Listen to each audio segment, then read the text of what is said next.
Hello there gorgeous gamers and welcome back to Pure Play TV, and we've got a review for Paradise Lost. Ooh, sounds creepy, doesn't it? Well, it is, a little bit. But is it worth playing? Is it a creepy adventure worth taking on? Or should you hide behind the cushions a little longer and wait for something a bit more cheery to come along?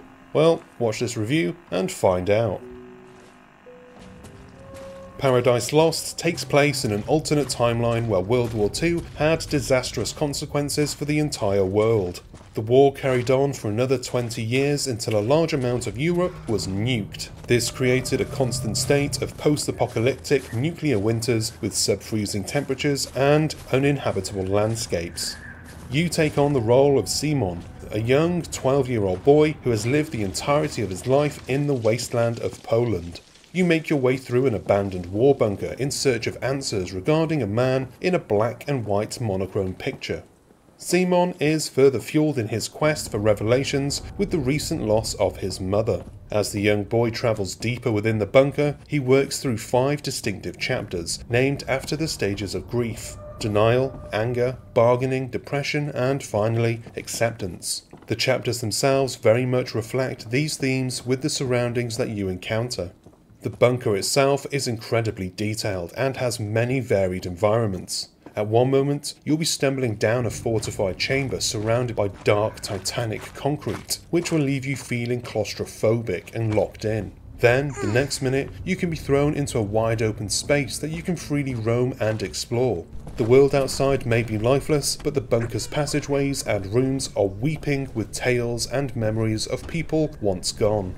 There are many propaganda media posters, journals, and scientific documents scattered throughout the bunker to interact with. You'd think that inspecting these items would provide a great way of storytelling and getting you up to speed with the war's events.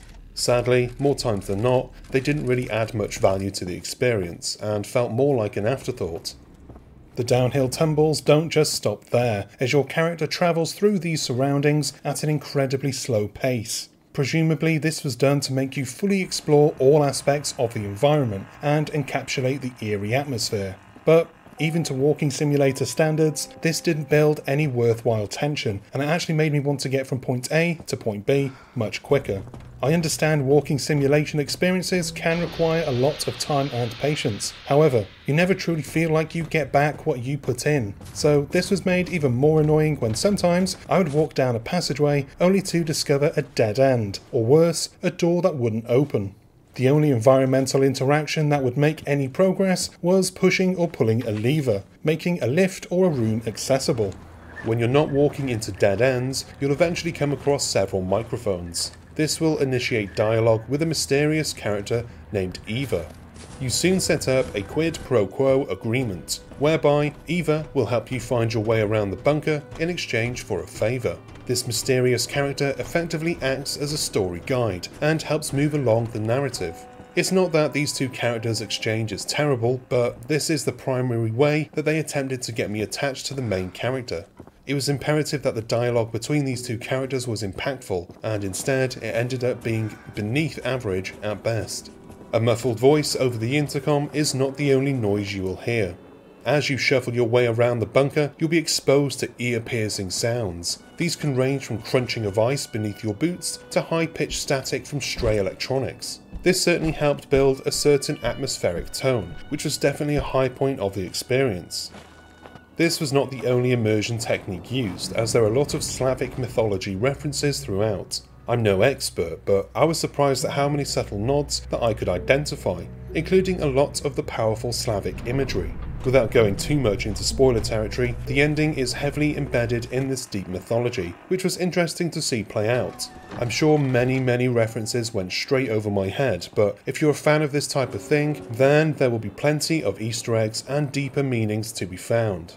Overall, the experience made me do a lot of thinking. However, I can't say that it made me feel that much. I don't think that this was particularly limited to the fact that the game can be finished in under 3 hours either. Gone Home is a great example of this.